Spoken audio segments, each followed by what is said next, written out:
It's about changing church. Okay. Church बदलने के बारे में सवाल है. Let me say something before God with a clean conscience. मैं परमेश्वर के सामने कुछ एक साफ विवेक से कहूँगा. Church is not a prison. Church कोई जेल नहीं है Okay. That once you come in, कि you एक cannot बार move अंदर आ out. गए तो बाहर नहीं जा सकते. The reason why a person should go to a church is because he feels submitted by heart and not threatened by fear. एकमात्र कारण कि एक व्यक्ति को एक कलीसिया में होना चाहिए वो ये है कि वो अपने दिल से समर्पित महसूस करता है, उसका दिल समर्पित है उस कलीसिया में, लेकिन डर या भय के मारे नहीं, उससे प्रोत्साहित होकर नहीं. Because if I get to know that any person comes to FOLJ, he doesn't want to come, he doesn't like this family, I should, as a pastor, I should be the first one to release this person, because if it is heart, his heart is not here, he's not going to grow, he's not going to learn anything.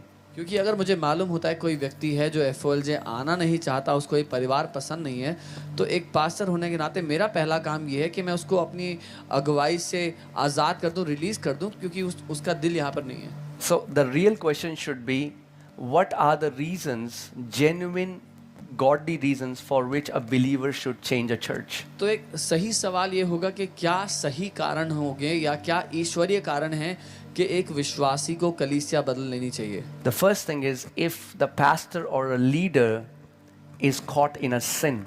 पहली बात, अगर जो pastor या अगुवा है वो किसी पाप में पकड़ा गया.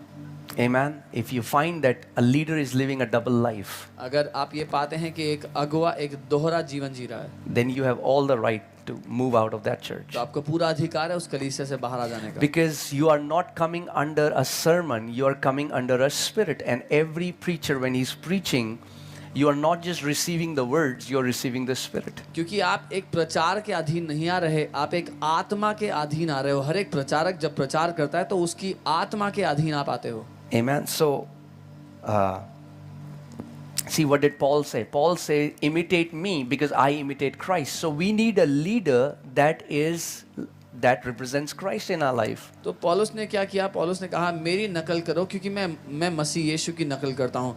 हमें एक ऐसा अगुवा चाहिए जो मसीह की नकल करता है. But nobody should change a church because you went to a church and somebody, a member in the church, said something to you and then you left from the church. No, what you are now doing is, and the leader is loving you, he is laboring for you, but because you had a misunderstanding with some other member, no, that shouldn't be the reason you should change a church.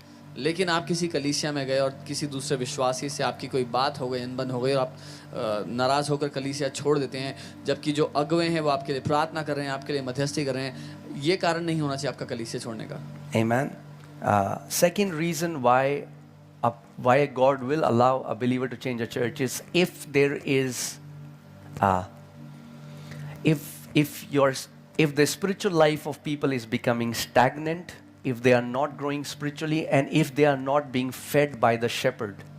दूसरा कारण कि परमेश्वर इस बात की अनुमति देगा कि एक विश्वासी कलीसिया बदले वो ये है, अगर आत्मिक रूप से आप बढ़ोतरी नहीं पा रहे, आपका आत्मिक जीवन एक जगह आकर रुक चुका है, आपका जो आत्मिक चरवाहा है वो आपको वो भोजन वो खिला नहीं रहा.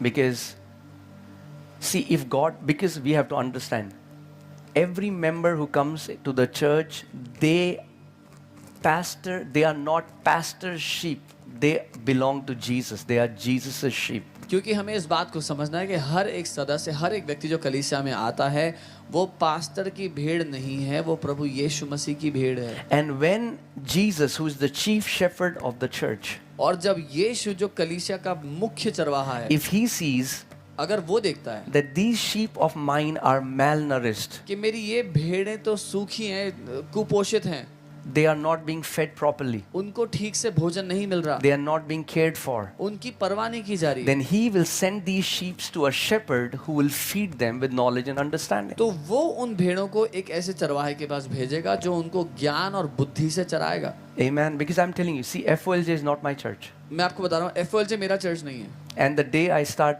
saying it's my church, Lord will say, no, you just move. It's my church. It belongs to Jesus. And one day, I will have to give an account, I'll have to stand before him, and every pastor has to stand before King Jesus. और जिस दिन मैं कहूँगा कि ये मेरा church है, प्रभु यीशु कहेंगे नहीं हट जाओ रास्ते से, क्योंकि ये यीशु मसीह की कलीसिया और हर एक चरवाहे को एक दिन यीशु मसीह के सामने खड़े होकर जवाब देना है.